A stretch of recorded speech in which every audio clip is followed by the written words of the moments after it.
ప్రియులారా, రాత్రి వేళలో కొంత సమయం దేవుని వాక్యాన్ని మనం ధ్యానం చేసుకుందాం. రండి, పరిశుద్ధ గ్రంథముల నుండి యోనా గ్రంథము, యోనా పుస్తకము 3వ అధ్యాయం. యోనా గ్రంథము 3వ అధ్యాయం మొదటి వచనం నుంచి 10 వచనాలు ఉన్నాయి. 10 వచనాలు మనం మార్చి ఉత్తర ప్రత్యుత్తరములుగా చదువుకుందాం.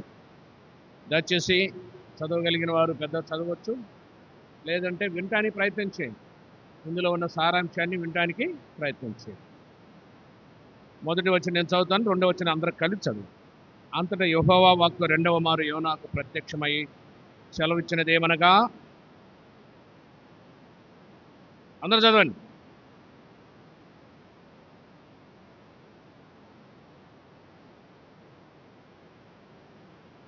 కాబట్టి యోనా లేచి యెహోవా సెలవిచ్చిన ప్రకారము నినివే పట్టణమునకు పోయెను.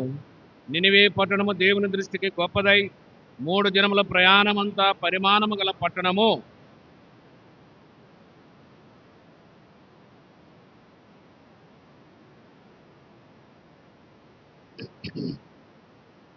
నినివే పట్టణం వారు దేవుని యందు విశ్వాసముంచి ఉపవాస దినము చాటించి ఘనులేమి అల్పులేమి అందరును గోనె పట్ట కట్టుకొనిరి.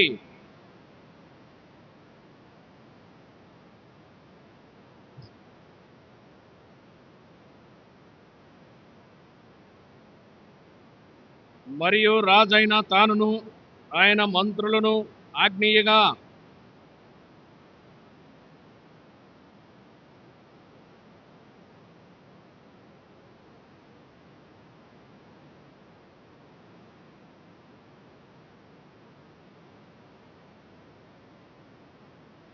మనుషులందరూ తమ దుర్మార్గమును విడిచి తాను చేయు బలత్కారమును మానివేయవలను. మనుషులేమి పశువులేమి సమస్తమును గోనెపట్ట కట్టుకొనవలను. జనులు మనస్పూర్వకంగా దేవుని వేడుకొనవలను అని దూతలు నినివే పట్టణంలో చాటించి ప్రకటన చేసిరి. నినివే పట్టణం వారు తమ చెడు నడతలను మానుకొనగా వారు చేయుచున్న క్రియలను దేవుడు చూచి పక్షతాపుడై వారికి చేయుదనను తాను మాట ఇచ్చిన కీడు చేయక మానెను. మరొక భాగం చూద్దాం. నిర్గమాకాండము, క్షమించాలి, సమూయేలు మొదటి గ్రంథం 25వ అధ్యాయం 6వ వచనం. సమూయేలు మొదటి గ్రంథం 25వ అధ్యాయము 6వ వచనం. ఒకరు పెద్దగా చదవండి. ఆ భాగ్యవంతునితో నీకును నీ ఇంటికిని నీకు కలిగిన అంతటికిని క్షేమమగునుగా కని పలికి ఈ వర్తమానము తెలియజేపును. ప్రార్థన చేస్తాం. పరలోకపు తండ్రి, మీ స్తోత్రములు. రాత్రి వేళలో మరోసారి మీ పాద సన్నిధికి రావడానికి మీరు ఇచ్చిన అనుమతికై మీ స్తోత్రాలు. ఈ ప్రయాణంలో మాకు ఈ దినం ఇచ్చినందుకు మా హృదయపూర్వకమైన కృతజ్ఞత చెల్లిస్తున్నాం. దినము చూడలేని వారు భూములు ఎందరో ఉన్నారు దేవా. కేవలం నిష్ప్రయోజకులైన మమ్మలను మీరు జ్ఞాపం చేసుకుంటూ వచ్చిన మీ కృపకై మీ స్తోత్రాలు. నార్సన్నాయన పాలెంలో మీరు నిలిపిన సాక్ష్యానికై, మీరు ఇక్కడ ఉంచిన దీపస్తంభమునికై మీ స్తోత్రాలు. మీ దాసుల ద్వారా పరలోకపు దీవమైనటువంటి వాక్కులు మీ ప్రజలకు వినిపించడానికి మీ దాసును ఏర్పాటు చేసుకున్నందుకు స్తోత్రాలు. తిరిగి రాత్రి కూడా ఇలా గడపడానికి ఇచ్చిన ఈ సమయాన్ని బట్టి వందనాలు. అల్పుణ్ణి మీ పక్షాన ఉంటున్నాను, మీరు జ్ఞాపం చేసుకుని మీ ప్రజలైన వారితో మీరు మాట్లాడండి. సమస్తమును చక్కగా చేసి మీరు మహిమ పొందు. యేసు ప్రభు నామములో బ్రతిమలాడుకుంటున్నాను తండ్రి, ఆమేన్. కొన్ని నిమిషాలు జాగ్రత్తగా విందాము, మౌనంగా.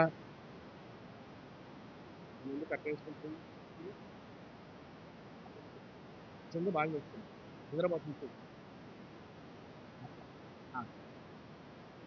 జాగ్రత్త వినండి. రండి, పరిశుద్ధ గ్రంథముల నుండి యోనా గ్రంథము 3వ అధ్యాయం. యోనా గ్రంథం 3వ అధ్యాయం. దయచేసి ఓ ప్రాముఖ్యమైన మాట అక్కడ రాయబడి ఉంది. 9వ వచనం.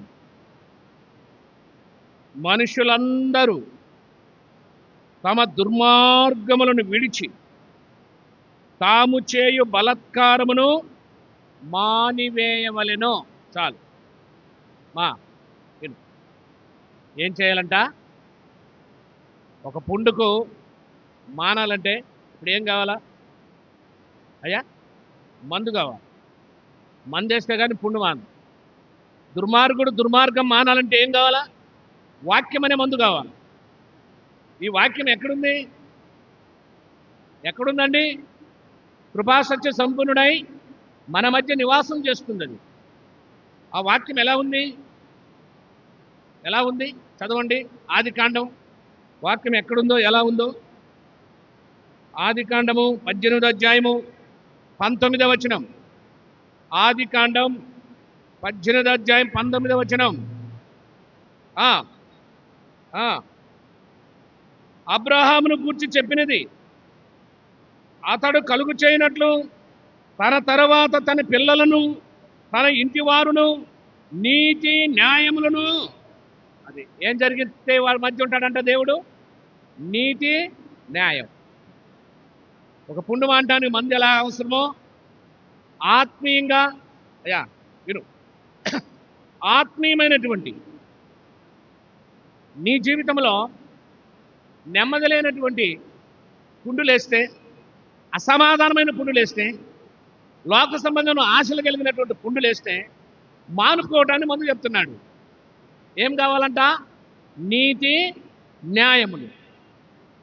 సమయాలు మొదటి గ్రంథం ఏం చదివాం? ఆ భాగ్యవంతునితో చెప్పు. నీతి న్యాయము కలిగిన వాడి పేరు ఏంటంట? భాగ్యవంతుడు. పిల్లరా గమనించండి. ఒక భాగ్యము మనకు సంపాదించుకోవాలంటే, మనకు భాగ్యం కావాలంటే మనం ఏం చేయాలంటే నీతి న్యాయము కలిగి జీవించాలి. జీవించినప్పుడు ఇక్కడ ఏం రాయబడిందంటే యోనా గ్రంథము 3వ అధ్యాయము చూడండి, అక్కడ మాట రాయబడింది 8వ వచనం.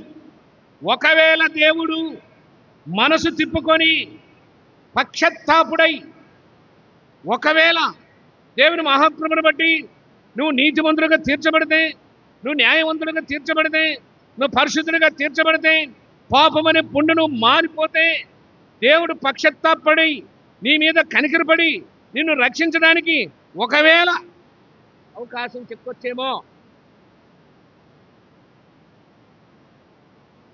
ఇది ఒక మాటలో చెప్పాలంటే ఒక అవకాశం ఇస్తున్నాడు. అవకాశం ఇస్తున్నాడు. డాక్టర్ కాడికి పోయి బాగలేనప్పుడు డాక్టర్ని సంప్రదించినప్పుడు డాక్టర్ ఏం చేస్తాడంటే ముందు ఆ జ్వరానికి తగినటువంటి మాత్రలు రాస్తాడు. రాస్తే ఒక వారం తర్వాత మళ్ళీ రమ్మంటాడు. మరలా వారం తర్వాత నువ్వు వెళ్ళేవనుకో మరలా పరీక్ష చేస్తాడు. తగ్గలేదనుకో మొన్నిచ్చిన మాత్రలు మరలా ఇవ్వడు. ఎందుకని? పవర్ పెంచాల. ఇప్పుడు వీడికి ఏమైంది? జ్వరం ఇంకా తిరగబెడతా ఉంది కాబట్టి ఇప్పుడు వీడికి జ్వరము మరలా సంపూర్ణ తగ్గాలంటే ఇప్పుడు ఏం చేయాలి? పవర్ పెంచాలి. దేవుడు కూడా నీకు ఒక అవకాశం ఇస్తున్నాడు. పవర్ పెంచుతున్నాడు నీలో. పక్షత్తాపుడై ఒకవేళ ఆయన చేయను ఉద్దేశించిన కీడు చేయక మానునేమో అని మానటానికి మానుకునే మంది ఎక్కడ? ఏంటి ఆ మందు? చదవండి అన్నమాట. యోనా గ్రంథం 3వ అధ్యాయం 5వ వచనం. నినివే పట్టణం వారు, ఏమా ఇంతమంది మోసం నుండి బైబిల్ ఆడుకుంటూ సిద్ధుగా లేదు నీకు? నాకైతే బల సిద్ధు. నేను అలా ఉండలేను. గొంతు లేదు, ఆమెకు సత్తం లేదు, పవర్ లేకుండా చదువుతా ఉంది పాపం. అయినా కానీ చదవాలని ఆశ. ఎందుకు మీరు చదవలేదు? చదువు, పెద్ద చదువు. చదువు. నినివే పట్టణం వారు దేవుని యందు విశ్వాసముంచి ఉపవాసము సాటించి, జాగ్రత్త ప్రియులారా, జాగ్రత్త గమనించండి. నీలో ఉన్న పాపం అనేటువంటి, ద్వేషమైనటువంటి, దేవునికి దూరం చేస్తున్నటువంటి ఏదైనా ఉన్నది అంటే దేవుని దగ్గరికి నువ్వు వెళ్ళటానికి, దేవుని దగ్గరికి నువ్వు పోయి మోకరించడానికి ఒక అవకాశం చెప్తున్నాడు. మళ్ళా చదవండి 5వ వచనం. చదువు, పెద్ద చదువు. నినివే పట్టణం వారు దేవుని యందు విశ్వాసం ఉంచి, చాలు. ఏముంటారంట?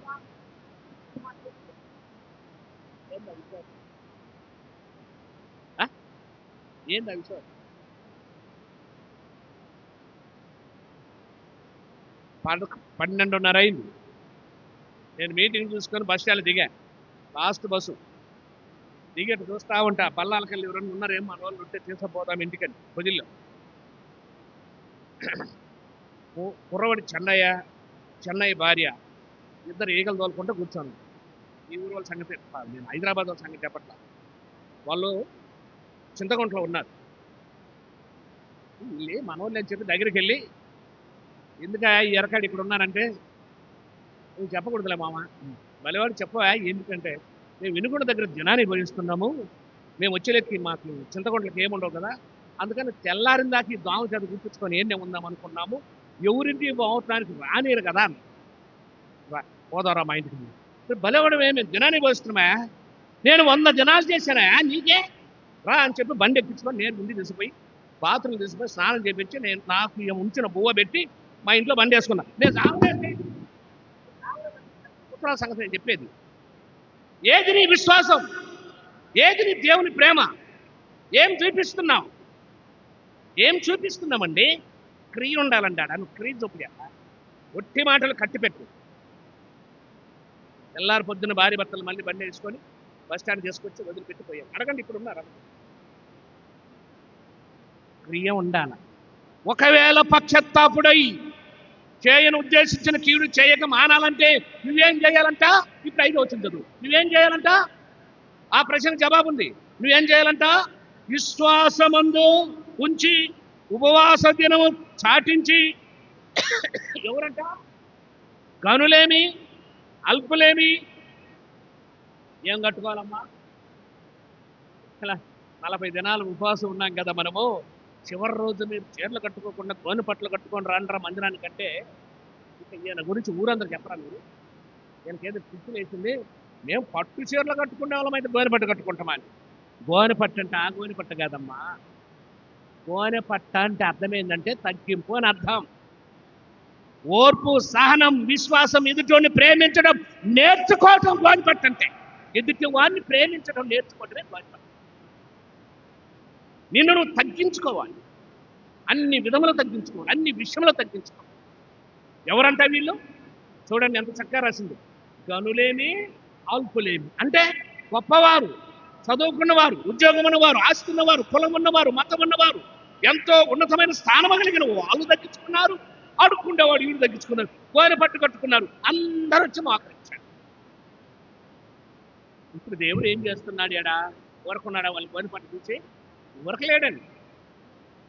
మహాదేవుడవు నీవే, సర్వదర్శి, సర్వజ్ఞాని, సర్వవ్యాప్తి యేసు నీవే, సర్వవ్యాప్తి యేసు నీవే, మహాదేవుడవు నీవే. అని గొప్ప దేవుడండి. సర్వవ్యాప్తి, సర్వంతర్యామి, సర్వమును పరిపాలించేవాడు, సర్వములో ఉన్నవాడు. నేనాలాగా ఒక దిట్టు ఉండి లేకపోయేవాడు కాదండి. అలాంటి దేవుని సన్నిధిలో కనులేమి అల్పులేమి అందరూ గోనె బట్ట కట్టుకొని చదువయా ఆ సంగతి నినివే రాజునకు వినపడినప్పుడు అతడు, జాగ్రత్త ప్రియులారా, అతడు తన సింహాసనం నుండి ఏం చేశాడంట? ఎక్కడి నుంచి దిగాడండి? సింహాసనం ఏం చూపిస్తుంది? రాజరికాన్ని చూపిస్తుంది, గర్వాన్ని చూపిస్తుంది, అతిశయాన్ని చూపిస్తుంది. నేననేటువంటి ఏం చెప్పాలి దాన్ని? అలాంటి స్థితి కలిగినటువంటి ఆ రాజు తన సింహాసనం నుంచి దిగి తన వస్త్రములను తీసివేసి గోనె పట్ట కట్టుకొని ఏడ కూర్చోనండి? కూడదలు కూర్చోమంటే ఏమంటాం? దేవుడు పక్షత్తాపడై ఒకవేళ మనసు మార్చుకోవటానికి మంచి అవకాశం ఇది. రే సోదరుడా, నీవు గోనె కట్టుకున్న అనుభవం, బూడిదలో కూర్చుండే అనుభవం, నిన్ను నువ్వు తగ్గించుకొని సంపూర్ణంగా నిన్ను నువ్వు నలకొట్టుకునే అనుభవం నీకు రావాలి. అప్పుడు నువ్వు దేవుడు చేస్తే, ఉపవాసం ఉండి ప్రార్థన చేస్తే దేవుడు ఆర్పిస్తాడు. ఆ భాగ్యవంతంతో చెప్పు, అతని ప్రార్థన వినపడింది. అతడు భాగ్యవంతుడు, ఆత్మీయమైన భాగ్యవంతుడు, ఆత్మ సంబంధమైన భాగ్యం సంపాదించుకున్నవాడు. అందుకే ప్రియమైన వారు అక్కడ రాయబడిన 6వ వచనంలో ఆ సంగతి నినివే రాజులకు వినమైనప్పుడు అతడు తన సింహాసనం మీద నుంచి దిగి తన వస్త్రములను తీసివేసి ఏం తీసేశాడట? ఏ వస్త్రాలు? దాన్ని మనం ఎలా చెప్పాలి? మనం పెళ్ళి పోతుంటే ఏ వస్త్రాలు పెట్టుకుంటామా? ఏ వస్త్రాలు పెట్టుకుంటాం? పట్టు వస్త్రాలు. ఒక ఉంగరం బంగారం, ఒక ఉంగరం ఏమో బంగారం కాకపోయినా పైన రాళ్ళు కోళ్ళు కోపించుకోవాలని పెట్టుకుంటాం కదా, ఎందుకంటే పెళ్ళి అందరూ చూపించారు. దాన్ని అదేం చూపిస్తుంటే లోకాన్ని చూపిస్తాం.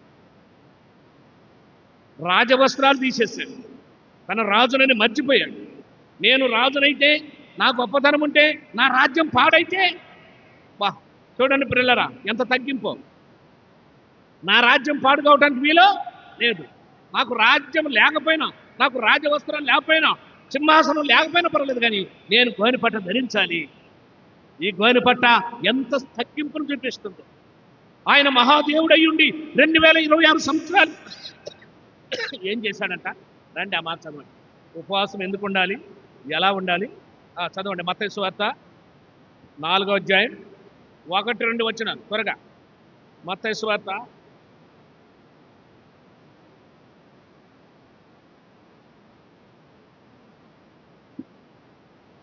4 చదవండి.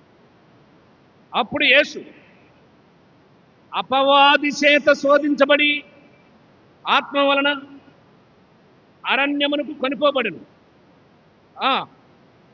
40 దినములో 40 రాత్రులు. గుర్తుపెట్టుకో, లెంట్ డేస్ అంటే దేవుడు ఎందుకు చేస్తాడు ఈ పని మనకు అర్థం కావాలి. ఈ రాత్రి ఎన్ని రోజులంట? 40 చదవయా.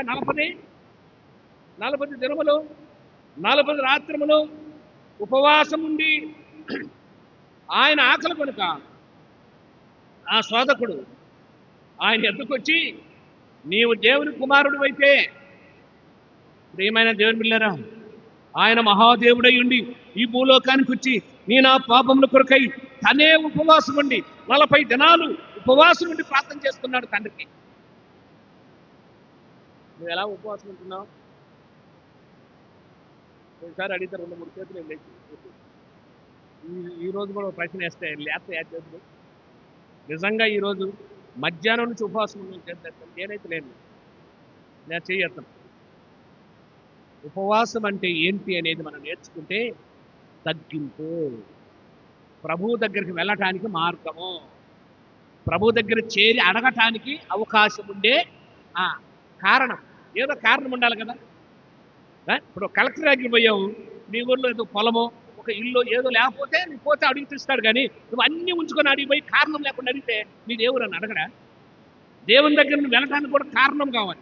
ఏమిటా కారణం అంటే, ఈ నినివే పట్టణం వారు ప్రకటన చేశాడు యోనా వచ్చి, ఇంకా 40 దినాల్లో మీ ఊరు నాశనం అయిపోతా ఉంది, మీ ఊరు భయంకరమైన పరిస్థితిలో పాపములో నిండి ఉన్నది, ఆ పాపానికి దాసులైనటువంటి మిమ్మల్ని అందరినీ దేవుడు నాశనం చేయబోతున్నాడు, ఈ మహాపట్నం భూమి మీద లేకుండా చేయబోతున్నాడని వినపడినప్పుడు ఆ ప్రజలందరూ కూడా గోనె పట్టుకొని దిగి బూడిదలో కూర్చున్నప్పుడు రాజు సైతము తన వస్త్రములు విడిచి గోనె పట్లు కట్టుకొని బూడిదలో కూర్చొని ప్రార్థన చేసిన రీతిగా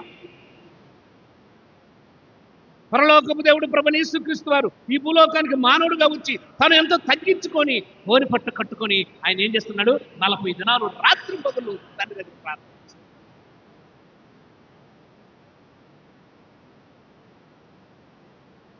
గుర్తుపెట్టుకో, నువ్వు ఉపవాసం ఉంటే నీకు ఖచ్చితంగా స్వాదం వస్తుంది. తెలుసా నీకు?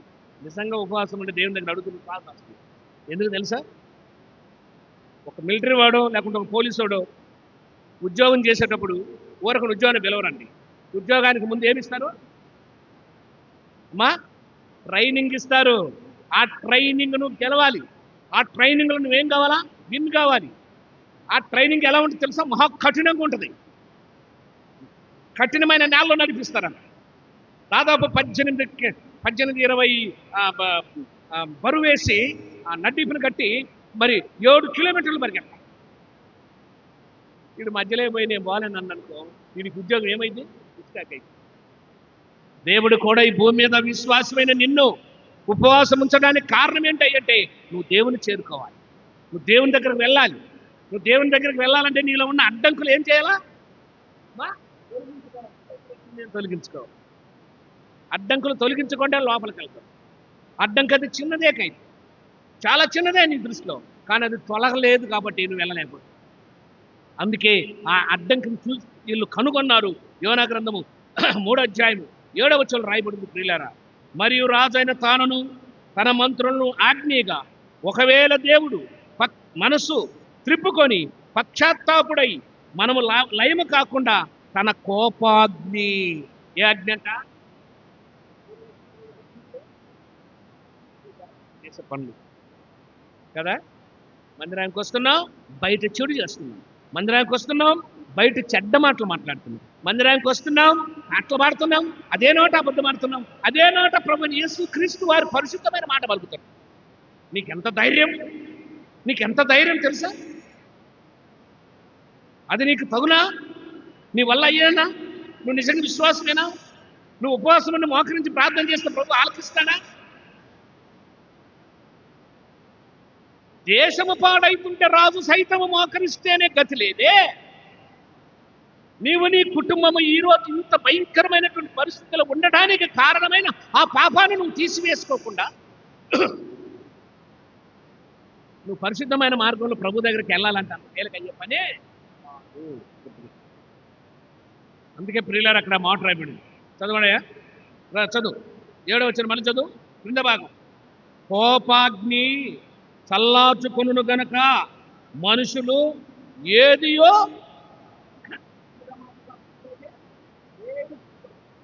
ఏం చేయకూడదంట, మనం అన్ని పుచ్చుకుంటాం, వచ్చి ఉపవాసం అని ప్రార్థన చేస్తాం.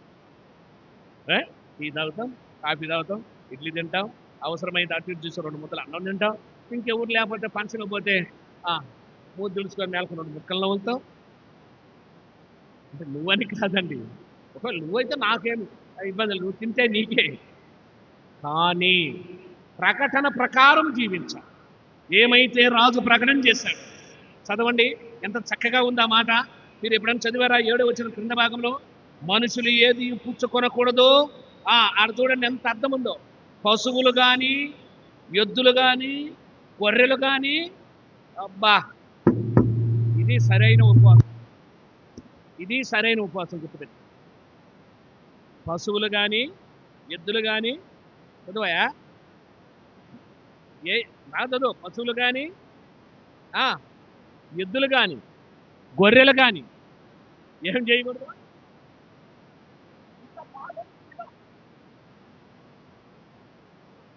నీ గతి అంత పాపానికి చేరువైంది నువ్వు చేసే పని. కనీసం నీ దగ్గర ఉన్న పశువులు కానీ, ఎద్దులు కానీ, గొర్రెలు కానీ, సంచరించే జీవి ఏది కూడా అంత నీళ్ళు తాగటానికి వీలు లేదు. ఒకవేళ తాగితే నీ ఉపవాసం భంగం అయిపోద్ది. పాపము తొలగించబడదు, పాపము కడగబడదు, పాపము నీలో ఉండిపోద్ది. ఎంత అర్థం ఉందో ప్రియులారు చూడండి. ఆ మాట నాకు చాలా ఇష్టం. ఒకవేళ మనుషులు ఉపవాసం ఉండొచ్చు, మనుషులు పాపం చేశారు కాబట్టి ఉపవాసం ఉండొచ్చు, మనుషులు చెడు చేశాడు కాబట్టి దేవుని దగ్గర ఉపవాసం ఉండొచ్చు, బ్రతిమలాడుకోవచ్చు. ఎస్, మనం కాదంటలేదు. మరి పశువులు ఏం పాపం చేసినాయి? ఏమ్మా, ఎద్దులు ఏం పాపం చేసినాయి? గొర్రెలు ఏం పాపం చేసినాయి? మరి వాటిని ఎందుకు ఉపవాసం ఉంచమని రాజు ప్రకటన చేశాడు? ఆలోచన చేయండి ఈ రాత్రి. ఎందుకు అవి ఉపవాసం ఉండాలి? అవి ఏమైనా పాపం చేస్తాయా? చెప్పండి. మరి ఎందుకు అవి ఉపవాసం ఉన్నాయి? ఎంత పవిత్రత, ఎంత పరిశుద్ధపరుచుకుంటున్నారో ఆ దేశాన్ని వాళ్ళు. ఆ ప్రజలు తన్ను తాను ఎంత తగ్గించుకుంటున్నారు. దేవుడు గొప్పవాడు కాబట్టి, ఆయన పరిశుద్ధుడు కాబట్టి, ఆయన ఉన్నతమైన వాడు కాబట్టి, ఆయన గనుడు కాబట్టి, ఆయన ఉన్నతమైన స్థానం విడిచి భూలోకానికి మానవుడుగా వచ్చి అపవాది చేత శోధించబడటానికి తగ్గించుకున్నాడే. ఆయన ఏ పాపం చేయలేదు కదా. మరి ఆయన ఎందుకు 40 దినాలు 40 రాత్రులు ఉపవాసుకున్నాడు? ఆయన ఉండంగా లేదు మన బుద్ధులు ఒక లెక్క, ఆయన ఉండంగా లేదు మన పశువులు ఒక లెక్క. బట్ ఈ 40 దినాలు అవి ఏం కూడా ఎంత కఠినమైన తీర్పు. రేపటి నుంచి నార్సంపల్లో ఒకవేళ ఎవరికైనా బర్రెలుంటే, గొర్రెలుంటే, ఎద్దులుంటే నీళ్లు దాపకూడదు, మేత వేయకూడదు, మీరేం జరగకూడదని జయరావు గారు కానీ ప్రకటన చేసిందా? ఇంకా మందిరానికి ఎంతమంది వస్తారు అప్పుడు లేదు. ఏంటండి అయ్యే పనేనా? అంటే నినివే పట్టణం వేస్తులు మీరు రాసినటువంటి యోనా గ్రంథము ఒట్టిదనుకుంటున్నారా? కాదండి. అక్కడ ఏమి జరిగిందంటే దేవుని కృపను అక్కడ చూస్తున్నారు. ఆయన అంత ఉన్నతమైన వ్యక్తి అయి ఉండి భూలోకానికి మానవుడుగా వచ్చి నీనా పాపముల కొరకై పక్షత్తాపుడై ఆయన ఎంతో తగ్గించుకొని తండ్రి దగ్గర బ్రతిమాడుకుంటుంటే మనమెంత, మన అధికారం ఎంత? ఏమండి? రోజు 5 గంటలకు నేను నా ఫ్రెండ్ పొద్దుల బస్సు ప్రతిరోజు నేను ఇద్దరు మొత్తం సీట్లో కూర్చుంటాను. వాడు అగ్రహారం దగ్గర 2 కోట్లు పెట్టి పెద్ద ఫ్యాక్టరీ కట్టాడు. వాడికి 3 చొక్కాలే ఉంటాయి. నేను వాడికి మా రాజుకు రోజు చెప్తాను, మరి వాడికి 3 చొక్కాలు అంటే నవ్వుకుంటూ పోతా ఉంటాను పని చేసుకుని. నిన్న ఉదయాన్నే వెళ్ళాడు. నేను ఆ రోజు బెంగళూరు నుంచి వచ్చాను, ఎండబడింది. 7 గంటలకు మందిరానికి పోతున్నా, 5 గంటల పోవాలి. 5 గంటల బస్సు నేనుంటే రోజు ఆ ఫ్యాక్టరీ దగ్గర ఆపేవాడు. ఆ ఫ్యాక్టరీకి బస్ స్టాండ్కి ఎంత దూరం ఉంటుందంటే మన టర్నింగ్ ఉన్న అదే ఆర్సీ ఉంది, ఆర్సీ ఎంత దూరం ఉంది. ఆర్సీ కాడి పోయి ఆపాడు. రోడ్డు ఉండి నడుచుకుంటూ వస్తున్నాడు, లారీ తెప్పించుకుంటూ ఉంటాయి. ఎవరికి అట్లా టైం ఉందని సచ్చాడు అయిపోయింది. ఈ కోట్లు ఎట్ట పోయినాయో. కనుక ప్రియులారా జాగ్రత్త. మిమ్మల్ని మీరు తగ్గించుకోకపోతే, నిన్ను నువ్వు కాని గోని పట్ట కట్టుకోకపోతే, నిన్ను నువ్వు బూడిదలో కూర్చోకపోతే, దేవుడు పక్షత్తాపుడు అయిందాక నీ ప్రార్థన కన్నీటితో దేవుని దగ్గర చేరకపోతే నువ్వు ఇంకా పాపమే. నీ పాపాన్ని బట్టి నువ్వు శిక్ష తప్పదు. అది నీకైనా నాకైనా ఎవరికి ఇది ఎవరు సొంతమో అందుకే రాయబడింది. ప్రియులారా చదవండి అన్నమాట. యోనా గ్రంథం 3వ అధ్యాయం 9వ వచనం. మనుషులందరూ ఈ మాట చాలా ఉన్నతమైంది అమ్మా, వినాలా? మనుషులందరూ ఏమి విడవాలా? వాళ్ళ బట్టలు ఇడవాలి. ఇడిసి ఇప్పుడు ఏం కట్టుకోవాలా? గోని పట్టు కట్టుకోవాలి. అది దుర్మార్గం. బట్టలు ఇడుస్తున్నా మనం హృదయంలో ఉన్నటువంటి అహంకారం, అతిశయం, ఇంకా చాలా రకాలైనటువంటివి తారతమ్యాలు ఉంటాయి మానవుడికి. అవి విడవాలా. అవి విడిచి ఇప్పుడు ఏం చేయాలా? తన దుర్మార్గమును విడిచి తాను చేయు బలత్కారం. ప్రియులారా జాగ్రత్త. ఏ బలత్కారం చేస్తున్నావో, ఎవరి మీద బలత్కారం చేసి పెత్తనం చేస్తున్నావో, నీ అత్త మీదనా, నీ మామ మీదనా, లేకుంటే నీ కోడల మీదనా, నీ కొడుకు మీదనా, పక్కింటోడి మీదనా, ఆస్తి మీదనా, అందం మీదనా, ఔషధం మీదనా, డబ్బు మీదనా, కులం మీదనా, మతం మీదనా, దేని మీదను బలత్కారం చేసి దేవుని యొక్క కృపను పొందుకోలేకపోతున్నావు. ఒకసారి ఆలోచన. మనుషులందరూ బలత్కారం మానుకోవాలి. బలత్కారం అంటే తెలుసా మీకు? మనం తల్లి గర్భం చూస్తే ఇలా వచ్చామా? రాలేదు కదా. బలత్కారంగా అన్ని చేస్తూ ఉంటాం కదా.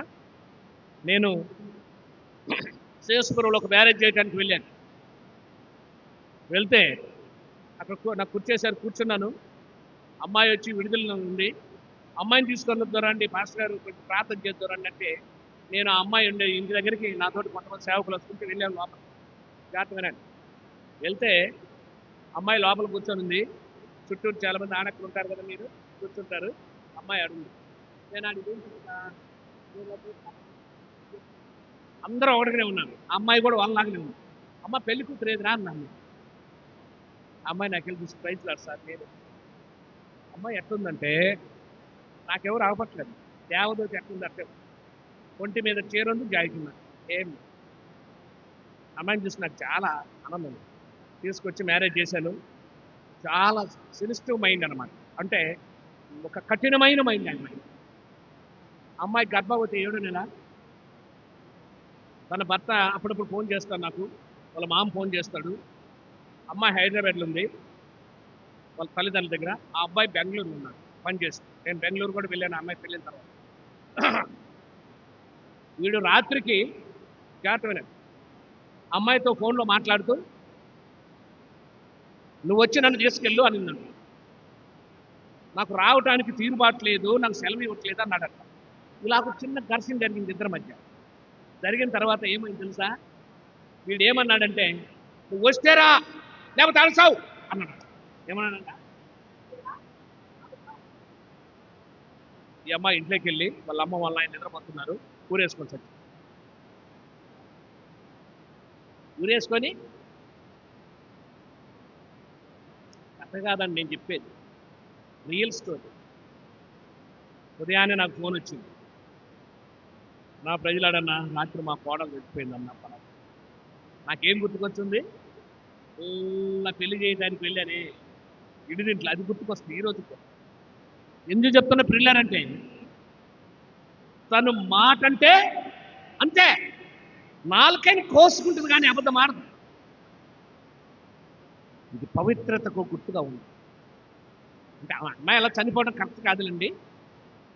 అంత అంటే దాన్ని ఎలా ఆ గుణం కరెక్ట్ కాదు స్త్రీలకి. సరేలే, నిన్న మా మందిరం ప్రక్కన నిన్న రాత్రి భార్య భర్తలు ఇద్దరు కొట్టుకున్నారు. ఆ భార్యను తీసుకొని పోతూ పోతూ వాళ్ళ తండ్రి కూడా ఆ ఊరే, వెంకటేశ్వర్లు, మా ఫ్రెండ్లే అందరు, మా అందరు పక్కోళ్ళే. రేపు పొద్దున్న చెప్తాను నీ సంగతి, నా బిడ్డని ఇట్లా కొడతావంట, ఏళ్ళు చూపిస్తూ పోయారు బామర్తి మామ. ఆ భార్య అటు బాగుంటే ఫ్యాన్ కురేస్తుంటాడు.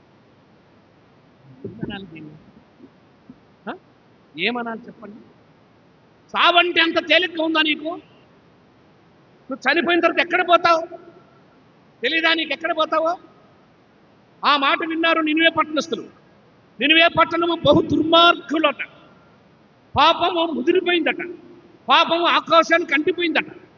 విన్నటువంటి నినివే పట్టణస్థులు నిజమైన గ్రహించారు. ఏం చేశారు?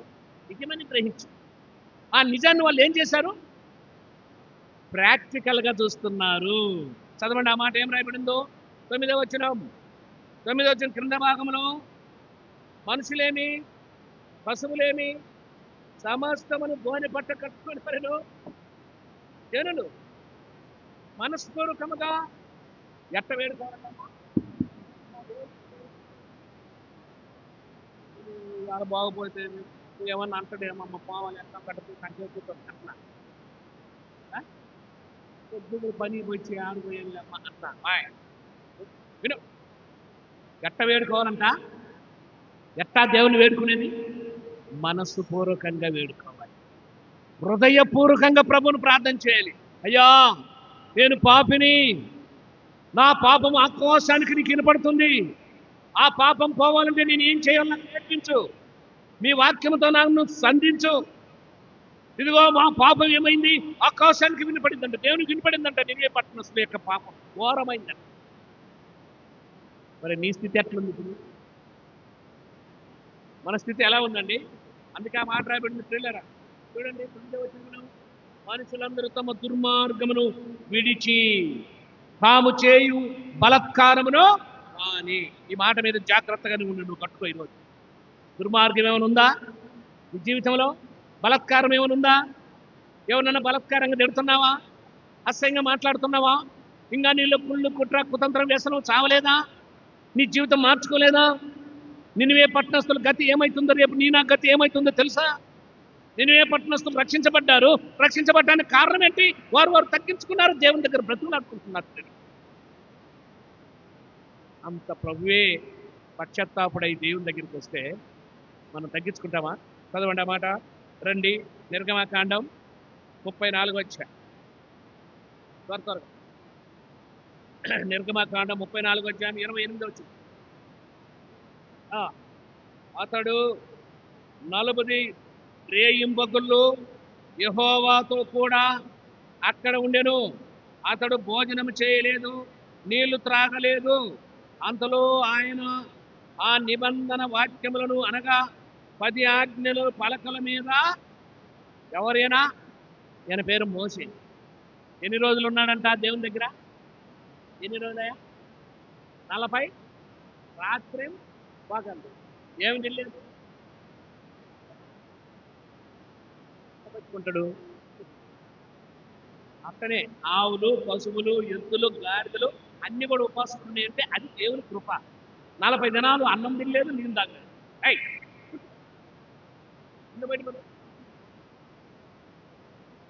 నీళ్ళు తాగలేదు, చచ్చిపోయాడా? చచ్చిపోయాడా? ఏముంచాలంట?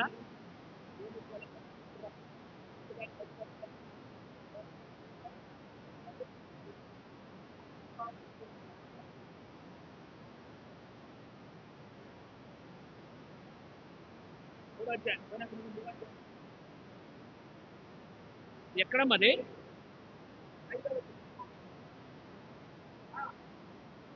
అది ఏముంచుండంట ఏముంటా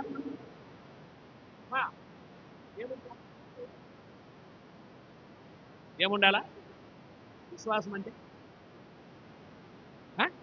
లేనిది ఉన్నదని నమ్ముతామా నమ్ముతామా మనం నమ్మం కదా నమ్మకనే మన జీవితం అంతా ఒమ్మైపోతాం నమ్మినటువంటి యోన నమ్మనటువంటి యోన గతి ఏమైంది ఒకరు బొమ్మట ఒకరు పోయాడు నమ్మలేదు తన గతి ఏమైంది తెలుసా చేప కడుపులో ఉండి మొరగడతా ఉన్నాడు తర్వాత చదువుకోండి యోన గ్రంథం తర్వాత నమ్మి ఏం చేశాడు ప్రకటన చేసి నినే పట్నం ఏమైంది కాపాడబడింది జాగ్రత్త వినండి ప్రియులారా కాపాడబడింది నమ్మకపోతే ఏమయ్యేది తను చనిపోయేవాడు నమ్మింది కాబట్టి తను రక్షించబడ్డాడు నినివే పట్నం వాస్తవులందరినీ కూడా రక్షించాడు నువ్వు నమ్ముట నీ వల్ల అయితే నమ్మువానికి సమస్తమును నువ్వు నమ్మాలి నమ్మాడు ఎవరు మోషే నమ్మి ఏం చేశాడు 40 దినాలు రాత్రి మగలు ఏమేం చేశాడంట చదవండి మాట రాజుల మొదటి గ్రంథం ఇది 40 దినాల గురించి నేను చెప్తున్నాను రాజుల మొదటి గ్రంథం 19వ అధ్యాయం 8వ వచనం త్వరగా అతడు లేచి భోజనం చేసి ఆ భోజన బలము చేత జాగ్రత్త రాసి పెట్టుకే మాట ఆ భోజనము బలము చేత ఏ భోజనం అండి ఏ భోజనం ఇందాక మీ శాఖలు చెప్పాడు ఏ భోజనం ఇప్పుడు మనం తినే భోజనం కాదు అది రేపు పొద్దున్న దేశంపై బహిర్భూమిలో వదిలిపెడతాం ఆత్మ సంబంధమైన భోజనం అతడు లేచి లోకములో నుండి పాపములో నుండి లోక ఆశల్లో నుండి లోక కోరికల్లో నుంచి నిద్రపోతున్నటువంటి సాంసోను వలె గెలీలా తొడల మీద పండుకొని నిద్రపోతున్న సాంసోను వలె మత్తు అని పాపములో మొత్తనే పడక మీద ఉన్నటువంటి సాంసోను వలె లేచి పరిగెత్తిన వ్యక్తి ఉన్నటువంటి వ్యక్తి వలె ఇతను ఏం చేస్తున్నాడంట ఇతని పేరేంటి ఏలియా గుర్తుపెట్టుకోండి ఏం చేశాడంటే ఇతను లేచి చదువు 5 వచ్చిన భోజనం చేసి ఆ భోజనం మనం చేసి 4 రాత్రి పగళ్ళు ప్రయాణము చేసింది ఎన్ని రోజులు ఆ భోజనం పనిచేసింది 40 దినాలు సరే నేను ఒక ప్రశ్న అడుగుతాను ఉదయాన్నే 8 ఇడ్లీ 4 దోశ 6 పూరి ఒక వాటర్ కప్పు కాదు కాదు ఎంతసేపు ఒంటి గంట కల్లా ఎక్కడుంది ఆకలి అవుతా ఉంటుంది 2 అయ్యేలేకి ఉండలేనంట 3 అయ్యేలేకి సమస్యలు పడిపోతాం 4 అయ్యేలేకి లేయలేదు కదండి అలాంటిది మన బలహీనత అయితే ఈ బలం ఎలా ఉంది తెలుసా తాను చేసిన భోజనము 40 దినాలు పనిచేస్తుందంటే ఎంత శక్తి గల భోజనం చేసి ఉంటాడు చెప్పండి ఎంత ప్రార్థన చేసి ఉంటాడు ఎంత దైవీకమైన లక్షణాలు కలిగి ఉంటాడు ఎంత దైవీకమైన బలాన్ని చేర్చుకొని ఉంటాడు ఇతను ఆ భోజనం చేయటం ఈ ఆత్మ సంబంధమైన భోజనం ఇక్కడ రండి ఆదికాండం 7వ అధ్యాయం 12 40 దినాలు అనేది ఆదికాండం 7వ అధ్యాయం 12 40 పగలును 40 రాత్రులను ప్రచండ వర్షము 40 అనేది చాలా ప్రాముఖ్యమైనది బైబిల్కి 40 దినాలు యేసు ప్రభు ఉపవాసం ఉన్నాడు 40 దినాలు మోషే దేవుని దగ్గర ఉపవాసం ఉన్నాడు అవునా 40 దినాలు రాత్రి మగలు నడిచాడు ఎవరు ఏలియా ఇప్పుడు ఈ 4వ వ్యక్తి ఎవరు నోవాహు ఎన్ని రోజులంట 40 దినాలు ఎక్కడ ప్రచండంగా అంటే ఏడా తెరిపి లేకుండా కురిసింది కురిసినప్పుడు ఏమైంది భూమి నిండిపోయింది నోవాహుకి ఎక్కడున్నాడు వాడ లోపల ఉన్నానే బయట ఉన్నాడు లోపల ఉన్న నోవాహు కుటుంబం కాపాడబడటానికి కారణం ఎవరు వాడ చుట్టూరు ఏముంది కవచం ఉంది నీ జీవితంలో ఇన్ని రోజులు ఉండడానికి ఎవరు కారణం? నీ తల్లి, నీ తండ్రి, నీ భర్త, నీ భార్య కాదు, దేవుడే. వాక్యం అనే కవచము, ప్రార్థన అనే కవచము, విధేయత అనే కవచము, విశ్వాసం అనే కవచం నిన్ను కాపాడుతుంది. ఎవరొకరు నీ కోసం ప్రార్థన చేస్తున్నారు, ఎవరొకరు నీ కోసం కన్నీరు గారుస్తున్నారు. అంతే కదా. యోన కన్నీరు కారంటే కారకుండా వేరే ఊరు పోతుంటే తీసుకొచ్చి మరలా కన్నీరు కారమన్నాడు. కన్నీరు కార్చినప్పుడు ఏమైంది? ఇప్పుడు యో ఆ యొక్క నినే పట్టణం అంతా కూడా రక్షించాడు. అలాగే నీ జీవితంలో కన్నీరు అవుతుంది, నీ కుటుంబం కొరకు కన్నీరు కారవాలి. రాత్రింబగళ్ళు ప్రచండమైన వర్షం, రాత్రింబగళ్ళు దివారాత్రులు నీ బిడ్డల కొరకు, నీ భర్త కొరకు, నీ భార్య కొరకు, నీ కుటుంబం కొరకు, నీ దేశం కొరకు, నీ రాజుల కొరకు, ప్రపంచంలో నశించిపోతున్నటువంటి ఆత్మల కొరకు, విగ్రహారధికులు, దొంగలు, వ్యభిచారులు, దొంగలు, నరహంతకులు, వీరందరి కొరకు ప్రార్థన చేయాల్సిన నువ్వు ఇంటికి పోయి గురకలు కట్టుకొని నిద్రపోతుంది, పొద్దున్న పని పోతుంది, అంటిపోతుంది, ఇదే పని అయిపోయింది. నేను చచ్చిన మా స్నేహితులు 3 సంవత్సరాలు చూడటానికి నేను చెప్తేనా, నేను అడుగుతావు, రే పేరు సత్యం, సత్యం నువ్వు ఏం తీసుకుపోతున్నావు అంటే జోక్ అంటాడు. అది ఏందే ఆయన చూద్దరు ఎన్ను నేను ముప్పది వరకు నేను మురికి చూసి నవ్వుతుంది. ఏం కావాలి?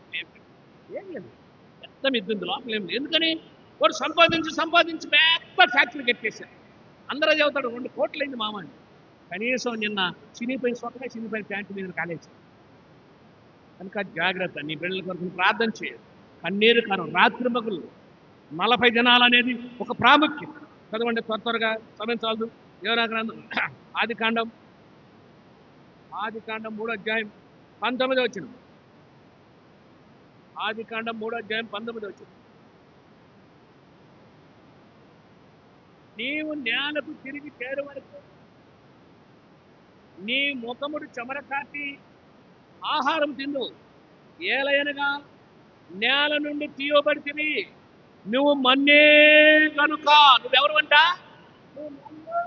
ఆదాముతో చెప్తున్నాడు, ఓ ఆదామా, నాకు తెలియకుండా నువ్వు పాపం చేశావు, నన్ను అడగకుండా తిరస్కరించావు, నా మాటలు లెక్క చేయలేదు, నీ ఇష్టానుసారం ప్రవర్తించావు, కాబట్టి నీ గతించే అంటుంది. నువ్వు మన్ను. నువ్వెవరమే? ఏదో ఈ ప్రాణం ఉన్న కాంతోడే మనం మాట్లాడతాం. ప్రాణం పోయిన తర్వాత నువ్వు ఎవరు అయితే శవాన్ని అవుతావు. నీ శవం చూసిన తర్వాత వెనక్కి మలుకుంటా దిక్కుట పాత్ర నువ్వు చెయ్యి. అర్థమైందా? నువ్వు మన్ను జాతి. కనుక నువ్వు మన్ను లేకపోయిన తర్వాత ఆత్మ దేవుని దగ్గరికి వెళ్ళాలంటే నువ్వేం చేయాలా? చాలా పవిత్రంగా నువ్వు కాపాడు. రండి చివరి మాట, యోబు గ్రంథం 42వ అధ్యాయం 6వ వచనం. యోబు గ్రంథం 42వ అధ్యాయము 6వ వచనం. కావున నన్ను నేను అసహించుకొని తొలిలోను ఏడబడ్డాడంట ఈయుడు. పక్షత్తాపడుతున్నాను, నన్ను నేను అసహించుకుంటున్నాను. నా దేహం చూసినప్పుడు ఇది మన్నైపోద్దని, ఇంత ఘనమైనటువంటి దేహము, ఇంత సుకుమారమైన దేహము, ఇంత సుందరమైన దేహము లోకములో నేను బడాయి పడుతూ, నా ఇష్టానుసారంగా తిరుగుతూ, నాకు ఒంట్లో శక్తి ఉందని, డబ్బు ఉందని, ఈ లోకములో ఏదో ఉందని ఎంతో బడాయి పడుతున్నా ఈ శరీరాన్ని చూసుకున్న తను ఏం చేసుకుంటున్నట్ట? ఓ శరీరమా, నువ్వు మన్నైపోతావు, నువ్వు మట్టి అయిపోతావు, నిన్ను కాల్చేస్తారు, నువ్వు కుళ్ళిపోతావు, పురుగులు పడతాయి నీకు. నేను మన్ను. తను చూసి ఏంటంటుండంట? అసహించుకుంటుండంట. అసహించుకొని ఏం చేస్తుందంట ఇప్పుడు?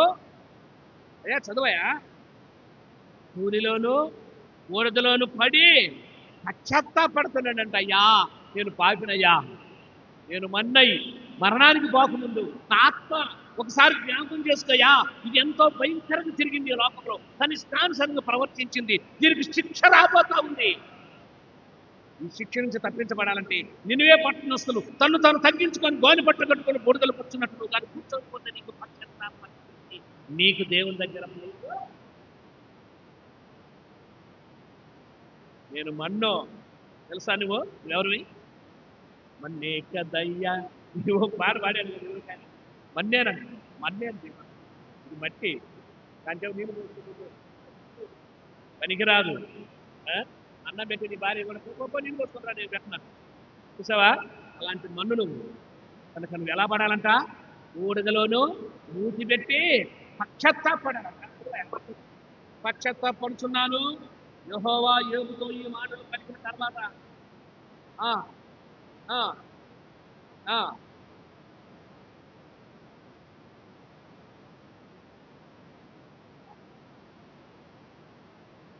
ఉమ్,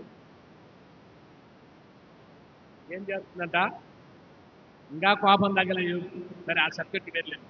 ఎప్పుడైతే నువ్వు పశ్చాత్తాపడతావో అప్పుడు దేవుడు నిన్ను ఖచ్చితంగా రక్షిస్తాడు. రండి, దానియేలు గ్రంథం 9వ అధ్యాయం 3వ వచనం. కుమార్ చదివి ముగిస్తాం. దానియేలు గ్రంథము 9వ అధ్యాయము 3వ వచనం. త్వరగా. 9వ అధ్యాయము 3వ వచనం. అంతటా నేను గోనె పట్ట కట్టుకొని ధూళి తలపైన పోసుకొని ఉపవాసముండి ప్రార్థన విజ్ఞాపనం చేయుటకై ప్రభువుకు దేవుని ఎదుట నా మనసు నిబ్బరము చేసుకున్నాను.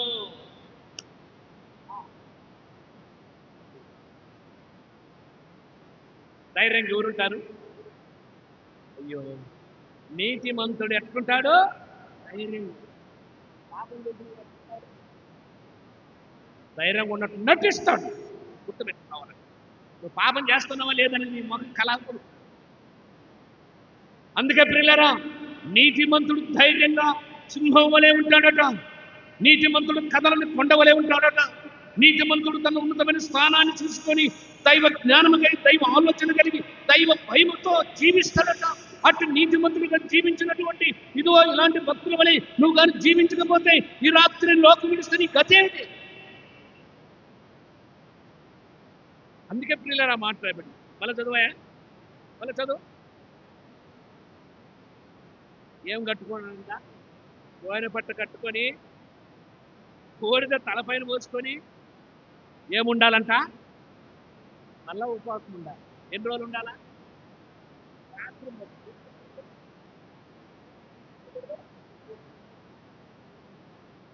అసలు ఈ ఉపవాసం ఒక పూట తిరగాకమంటే సంవత్సరం వస్తుంటే మనం అసలు అయ్యే పనేనని ఉపవాసం ఉండి ఏం చేయాలంట? ప్రార్థన విజ్ఞాపనలు చేయుటకై ప్రభువుకు దేవుని ఎదుట. నువ్వు ఎక్కడున్నావు అమ్మా? ఈ మాట గుర్తుపెట్టావు. నువ్వు ఎక్కడున్నా ఆయన ఎదురుగున్నాడు. ఆయన ఎక్కడున్నా ఆయన ఎదురుగా నువ్వు ఉన్నావు. మీ ఇద్దరికి ఏమి ఎడతెరిపి లేకుండా ఉండదు. నీ భర్త లేకపోవచ్చు నీ ఎదురుగా, నీ భార్య లేకపోతే, నీ బిడ్డలు లేకపోవచ్చు, నీ ఆస్తి లేకపోవచ్చు, ఎవరు లేకపోవచ్చు, కానీ నువ్వు ఎక్కడున్నా దేవుడు. అందుకని ఇక్కడ మాట్లాడబడింది, ప్రభువుకు దేవుని ఎదుట నా మనసు నిబ్బరము చేసుకొని. ఏమంట? ఎట్లుండాలంట? నిబ్బరం అంటే అర్థం ఏంటి? ధైర్యంగా. ఒకప్పుడు నీకు ధైర్యం లేదు, ఎందుకని నీలో పాపం ఉంది కదా. పాపం నిన్ను ఏం చేస్తుంది? దేవుని దగ్గరికి వెళ్ళకుండా చేస్తుంది, దేవునితో మాట్లాడుకుండా చేస్తుంది. పాపం చేసే వ్యక్తి ధైర్యంగా మాట్లాడాలి. కావాలని చూడండి, నీతిమంతుడు ధైర్యంగా మాట్లాడు. కనుక ప్రియమైన దేవుని పిల్లలు గుర్తుపెట్టుకో, నీ ఉపవాస దినం ప్రకటన చేయి. యోనా గ్రంథం 3వ అధ్యాయం చివరి వచనంలో మాట్లాడు. చివరి వచనం, యోనా గ్రంథం 3వ అధ్యాయం చివరి వచనం. అయ్యా, నినివే వారు తన చెడుతనమును మానుకొనగా వారు చేయుచున్న క్రియలు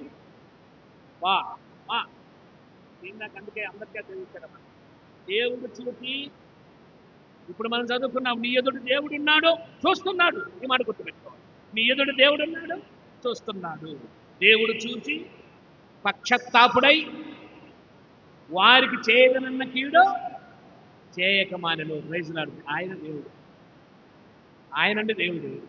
నిజంగా నువ్వు ప్రార్థన చేస్తే ఆయన కీడు చేయండి, మేలే చేస్తాడని. కీడు సచ్చినోడు నీ ఇంటికి వచ్చిన ఏం కాదు. సచ్చినోడి మీద నువ్వు పండుకుంటే ఏం కాదు.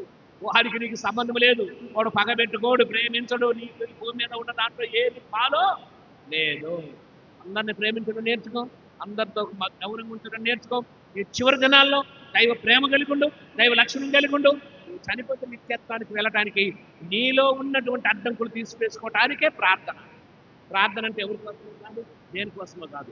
నీలో ఉన్న అడ్డంకులు తొలగించుకొని దేవుని దగ్గరికి యథావిధిగా నిలబడి, అయ్యా ప్రభు నేను వచ్చానని చెప్పగలిగినటువంటి ధైర్యమే ప్రార్థన. ఆ ప్రార్థన ఎలా ఉండాలంటే దేవునికి ఇష్టమైనదిగా ఉండాలి, ఇది పరియాగంగా ఉండాలి. అట్టి ప్రార్థన చేయవాడు దేవుడు ఎన్నడూ కూడా విడిచిపెట్టడానికి ఇష్టపడనే. ప్రభు ఈ మాటలు మన వెనికి ఆశీర్వదించు. Praise lord.